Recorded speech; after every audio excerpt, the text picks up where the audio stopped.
Hello CIS110 students, welcome to Unit 2. We have our first assignment due this week, so what I want to do is give you a walkthrough and a demonstration of what this assignment looks like in order to help you win and to help you succeed and to show you what it looks like in order to align your efforts with the expectations of this course. So with that, let me share my screen for you. And when you go on to Blackboard, this is my faculty portal. Your student portal will look pretty much the same. You should see that we access Blackboard Online here, and we can also click here for Office 365. Office 365 is where your email is housed. That's also where the web versions of Excel, PowerPoint, and Word are stored. And if for some reason you do not see your student email here, which is your Office 365, you can click on Personalize up here on the top right-hand corner. And you should see where it says student email. If that is not checked, go ahead and check that and then click on Save Changes, and then you should see that here. So in order to access your email, I'm going to open this in a new tab in order to keep all my other tabs open. But you can click on this and that will open up your Office 365. And as you go into that tab, you can see here, Outlook is where your student email is. And then we have Teams, which is a meeting place. Our drop-in office hours are located there. That's where instructors and students can contact each other. We have our web versions of Word, Excel, and PowerPoint, like I said. So if you were to click on Outlook, that is going to open up your Outlook, and it's going to open within your inbox.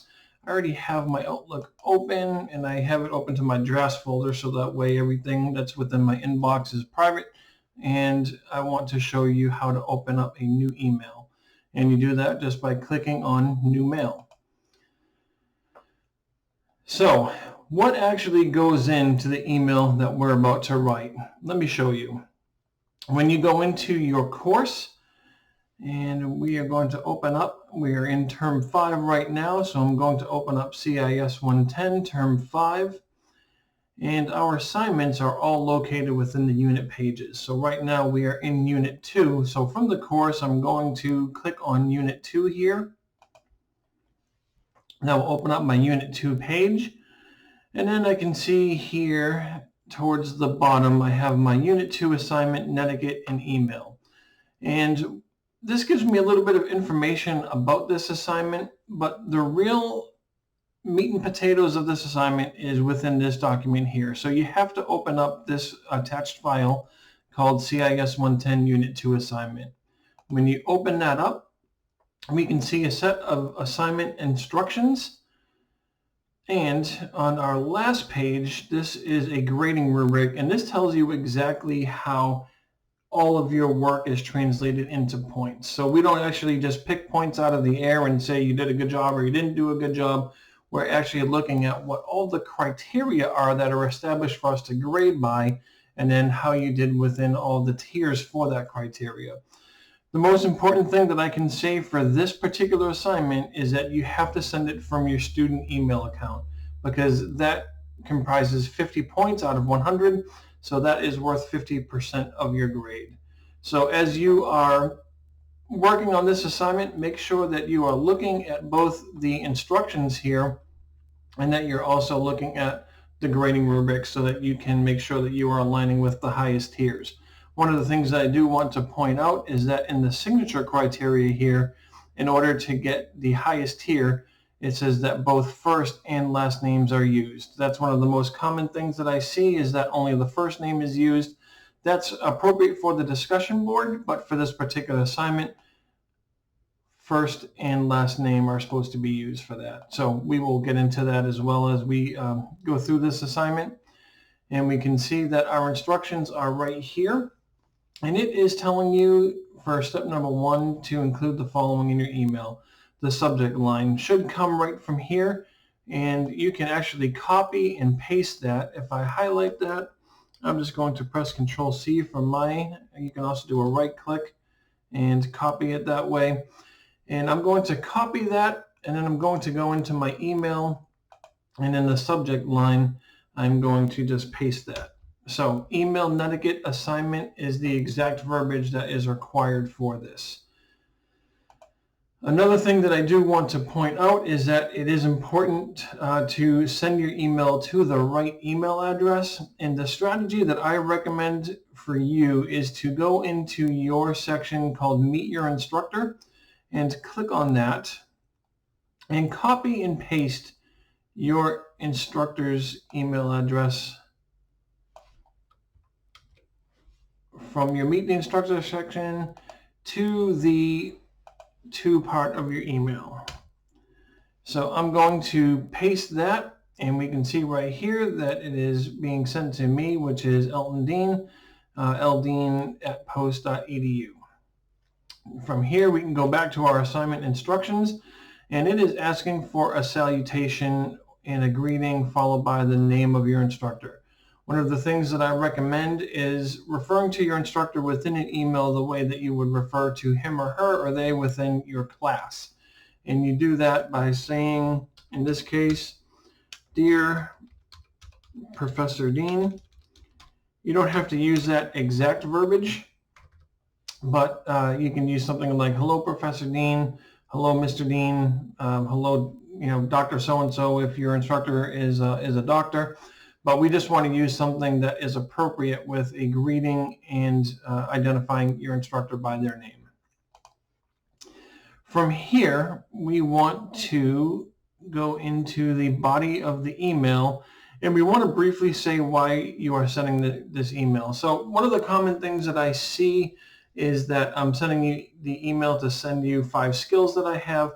So the purpose of the email is actually to meet the requirements of your Unit 2 assignment. So I personally am not going to take off points if you identify any sort of purpose. So what I do recommend is identifying the actual purpose, which is I am writing to you as part of my Unit 2 assignment for CIS 110. So what we have here is a very comprehensive purpose. This tells me why you are actually writing that email to me. The next part of the body of the email is to identify 5 skills that you have today. And these can be any skills that you have. They can be recreational skills, academic skills, professional skills, just 5 skills. So I'm going to write those out. 5 skills I have today are teaching, using MS Office,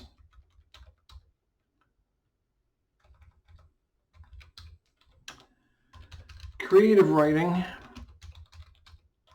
I'm going to go with graphic design, which I'm not that great at, but I do dabble with it on a basic level, and I'll consider that a skill that I've been developing, and cooking on the grill. For those of you who are actually good at cooking on the grill, just let me have this. I really do the best that I can. So you don't really need to go into a very detailed email. Email communications should be rather clear and concise and short. So the longer an email is, the less chance that somebody's actually going to read through it. So it's okay to communicate here quickly and concisely. So we have identified 5 skills. And what I'm going to do here, the next thing is a closing and a signature. Thank you for your time, and I look forward to hearing from you. So in my emails, I actually have my signature and my closing already populated. I'm just going to get rid of that so we can look at what it looks like if you were to add your own. So a closing signifies the end of an email. So we are moving on from, we have our greeting or our salutation, we have the body of our message, we have the closing. This can be anything from sincerely, respectfully, warm regards, kind regards, any of those types of things. And then from here, we are going to include our signature, which for a signature, that doesn't mean that you actually have to sign anything. You don't have to put an autograph in there. You're just simply typing your name. And like it says here, the signature is as simple as typing your name. And then when we go back down to our grading rubric, we can see that both first and last names are required for the signature.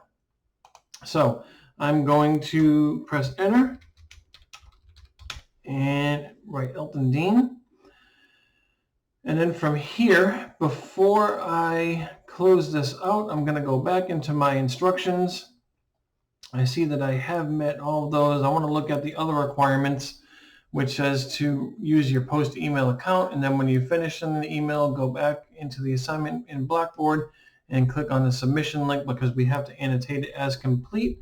And then to make sure that you're using professional language. And then we go into the grading rubric, and we can see that we use our post-university email account. The body of the email, the content is present and answered all the topics. At least 5 skills are identified. So I did that. I included 5 skills. I identified a purpose for the email. The subject line was copied and pasted, so we know that the wording is correct. The salutation is present and appropriately worded. And when I look at that, I look at number 1, having a salutation to begin with, something along the lines of greetings, hello, anything like that, and that you are using professional and appropriate language for addressing whoever you're sending that email to, professor, Mr., Mrs., doctor, etc. The closing is present and appropriately worded. I believe that we did that because we wrote sincerely, which I consider to be professionally written. And our signature contains both first and last name, and the writing is professional and etiquette was followed. I believe that we did that as well. So I think that we are clear to send this email by clicking on send. So we can see here that it has left our drafts folder. If you're in your inbox, whatever folder that you are in, you should be able to click on your sent items and open that up and see that that email did successfully send. If you have any issues with sending that email, the first place I'm going to ask you to look is within your sent items and make sure that it actually did send successfully and that you did address it to the correct email address. So if you have any issues with me telling you that I have not received your assignment and you believe that you sent it, let's basically just work on troubleshooting that issue together. Let me know if there's any issues and I can walk you through how to go about correcting anything that might have gone wrong. Now from here, we'll see within the instructions again that we do have to follow this step right here, which is to click on the submission link and write the word complete in the text comment. So we do that within Blackboard. So we're back within our course. I can click on Unit 2, and my internet just went out briefly, but that's all right. It looks like it's coming back. And once again, I'm going to click on Unit 2, and I'm going to go down to the assignment area of this unit, and this is the heading for my Unit 2 assignment. If I were to click on that, that brings me to my, I'm having a little bit of internet difficulties here. Just give me 1 second. And we're back again. All right, one more time, folks. I'm going to click on Unit 2 and then go to the assignment area. I can click on that heading, and that is going to open up my assignment upload area. Now for this one, because the assignment was actually sent via an email, Blackboard does not know that there's anything for me to grade unless you tell it. So we're going to tell it that there's something for me to grade by going into comments, writing complete, and then clicking on submit. So I'm not going to actually submit this right now because I'm within the course as an instructor. But once you click on submit, you will be brought back to the assignment upload area, and then you can go into my grades, and then you can scroll down to wherever the Unit 2 assignment is, and you'll see a little icon with a exclamation point in it, and that will tell you that it needs grading. You'll also receive an email to your student email account letting you know that your assignment was submitted. So that's all there is to it. We've gone through the email. We took a look at the rubric. We made sure that everything that was within our assignment aligned with the expectations of the assignment itself. And then we let Blackboard know that that email was actually sent and the assignment was completed. If you have any questions about this, please feel free to reach out and let me know.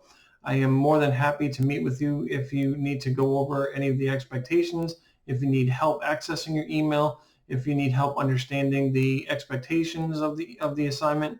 So I'm here to help you win. I'm here to help you succeed. I just need you to reach out to me if you need something. Have a great week, everybody.